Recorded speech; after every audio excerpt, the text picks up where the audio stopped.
Ask Minnesotan Kathy Sieg what she wishes for, and she'll tell you.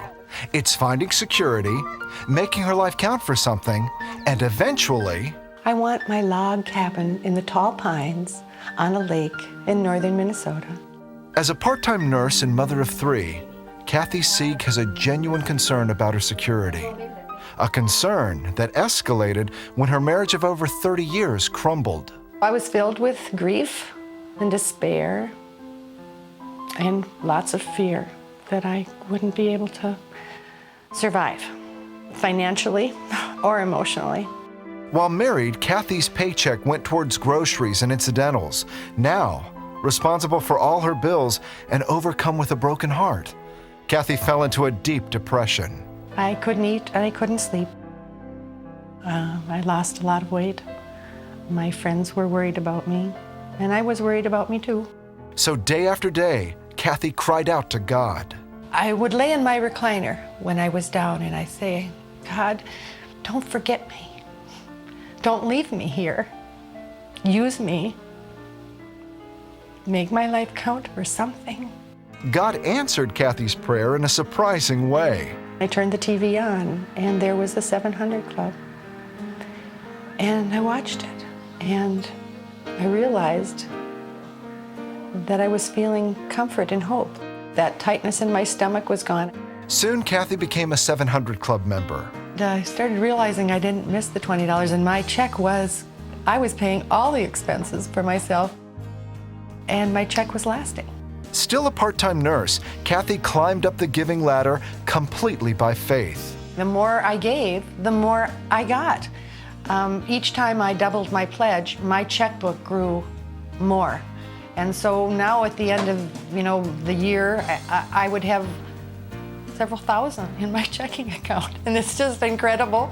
I don't know how he's done it, but he has done it. My money goes farther. It just goes farther. Then one day, while Kathy was watching a telethon, she felt that God asked her to do the impossible, become a CBN founder. I argued. I turned to God and I said, or turned to where the force was and said, God, you can't mean that. That's $417. How can I do that? You know I want to quit my job. You know I want my cabin in the woods. How can I give $417 a month? And then he said, and I heard the words, do it, Kathy. Trust me, because I want to really bless you. Shaking, Kathy picked up the phone and increased her pledge. Before she knew it, one of Kathy's life wishes came true. Kathy was on her way to India to dedicate a CBN well. It was so wonderful when I was there.